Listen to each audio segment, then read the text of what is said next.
Awas, magtuwan. Ano magpamihalo lang? Hindi, local. Hindi man, Pareho rin. Pareho rin siya.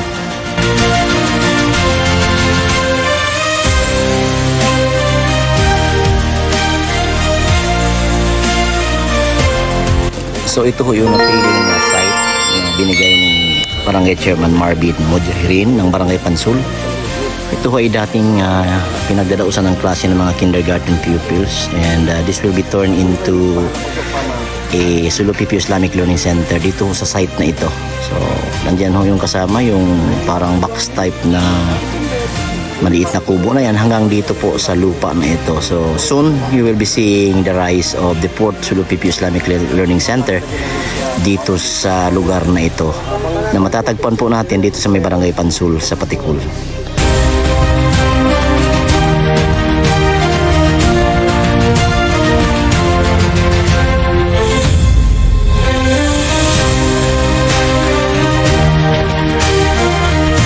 Assalamualaikum warahmatullahi wabarakatuh.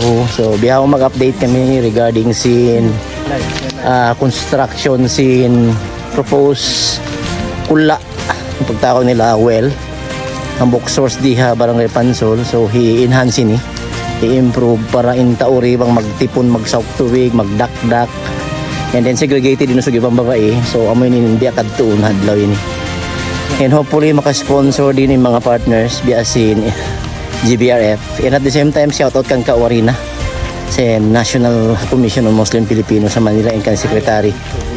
So bihaon ipakita na mo kanyo proposed site scene para proposal nito pag construction na water source diha Barangay Pansub. So approaching kita bihaon source, ito ho yung source ng water system dito sa may Barangay Pansul, ang nag-iisang source dito.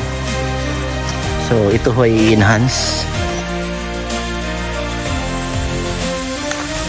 hopefully with the help of the donors magiging maayos po itong kanilang igiban ng tubig. And to Kaurina, ito ho yung sinasabi namin sa inyo na igiban ng tubig dito ng mga taga Pansul. So ito ho, may mga parang CR dito na hindi pa natapos. And sa right side naman, ito ho yung kanilang igiban ng iniinom na tubig. So yan ho yung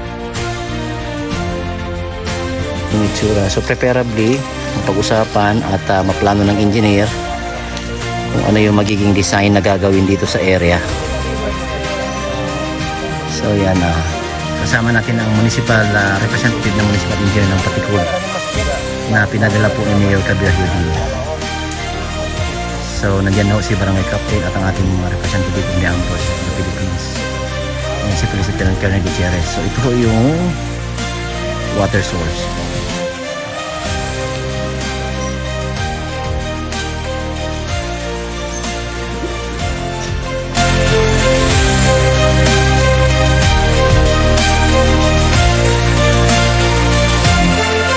Palingkati namin biyakuan. Tug kita si Pais. Para sa bayan. Ito lang yan sa Sulu, Police Lieutenant Kellner.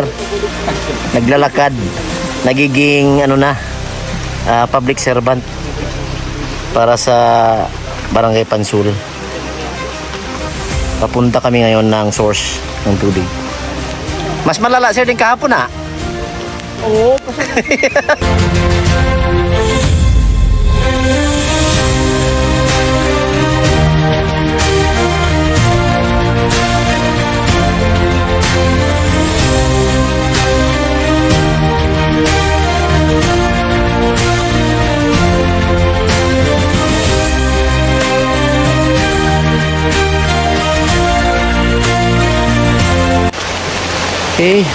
Tapos lang namin magtingin ng source ng tubig. Inabutan tayo ng ulan. Pabalik tayo doon sa ating lugar. Thank you for watching, and we'll see you soon. This program is brought to you by Sulu PPO Public Information Office and Kuya Fraz TV.